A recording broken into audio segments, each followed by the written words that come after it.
ಗೋಬಿ ಮಂಚೂರಿ ಸೂಪರಾಗಿ ಮನೆಯಲ್ಲೇ ಟ್ರೈ ಮಾಡಿ. ಇದು ಗೋಬಿನ ನಾನು ಉಪ್ಪು ಅರಿಶಿನ ಹಾಕಿ ಬಿಸಿನೀರಲ್ಲಿ ಚೆನ್ನಾಗಿ ಕುದಿಸ್ಕೊಂಡಿದ್ದೀನಿ.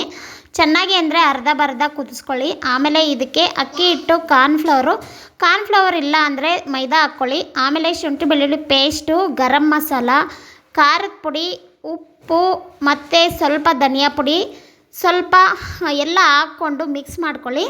ಖಾರದ ಪುಡಿ ನಿಮಗೆ ಎಷ್ಟು ಬೇಕೋ ಅಷ್ಟು ನೋಡ್ಕೊಂಡು ಹಾಕ್ಕೊಳ್ಳಿ. ಆಮೇಲೆ ಸಣ್ಣದಾಗಿ ಕಟ್ ಮಾಡಿರೋ ಈರುಳ್ಳಿ, ಕ್ಯಾಪ್ಸಿಕಮ್ಮು, ಶುಂಠಿ ಬೆಳ್ಳುಳ್ಳಿ ಕಟ್ ಮಾಡಿ ಸೈಡಲ್ಲಿ ಇಟ್ಕೊಂಡಿರಿ.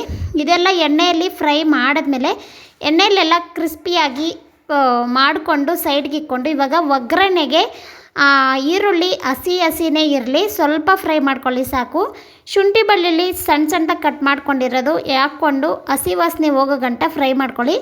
ಆಮೇಲೆ ಕ್ಯಾಪ್ಸಿಕಮ್ ಹಾಕ್ಕೊಂಡು, ಕ್ಯಾಪ್ಸಿಕಮ್ಮು ಅಷ್ಟೇ ಕ್ರಿಸ್ಪಿಯಾಗಿದ್ದರೆ ಚೆನ್ನಾಗಿರುತ್ತೆ, ಸ್ವಲ್ಪ ಫ್ರೈ ಮಾಡ್ಕೊಳ್ಳಿ. ಆಮೇಲೆ ಸ್ವಲ್ಪ ಉಪ್ಪು, ಸ್ವಲ್ಪ ಧನಿಯಾ ಪುಡಿ, ಸ್ವಲ್ಪ ಖಾರದ ಪುಡಿ, ಕಾರ್ನ್ಫ್ಲವರು ಸ್ವಲ್ಪ ನೀರು ಹಾಕ್ಕೊಂಡು ಮಿಕ್ಸ್ ಮಾಡಿಕೊಂಡು ಹಾಕ್ಕೊಳ್ಳಿ. ಆಮೇಲೆ ಸಾಸ್ ಹಾಕ್ಕೊಂಡು ಸ್ವಲ್ಪ ಧನಿಯಾ ಪುಡಿ ಹಾಕ್ಕೊಂಡು ಇದನ್ನು ಹಸಿ ವಾಸನೆ ಹೋಗೋ ಗಂಟ ಫ್ರೈ ಮಾಡಿ. ಇದೆಲ್ಲ ಆಗಿದೆ ಆಲ್ಮೋಸ್ಟು. ನೋಡಿ, ನೀರು ಎಷ್ಟು ಬೇಕೋ ನೋಡ್ಕೊಂಡು ಹಾಕ್ಕೊಳ್ಳಿ. ಕ್ರಿಸ್ಪಿ ಬೇಕಾ ಗ್ರೇವಿ ಬೇಕಾ ಅಂತ. ನಮಗೆ ಕ್ರಿಸ್ಪಿಯಾಗಿರಲಿ ಅಂತ ನಾನು ಸ್ವಲ್ಪ ಹಾಕ್ಕೊಂಡೆ. ಇದೆಲ್ಲ ಆಲ್ಮೋಸ್ಟ್ ಆಯಿತು. ಇದ್ರ ಮೇಲೆ ಈರುಳ್ಳಿ ಹಾಕ್ಕೊಂಡ್ರೆ ಸೂಪರಾಗಿರುತ್ತೆ ಗೋಬಿ. ಒಂದ್ಸರಿ ಟ್ರೈ ಮಾಡಿ. ಇಷ್ಟ ಆಗಿದ್ರೆ ಲೈಕ್ ಮಾಡಿ.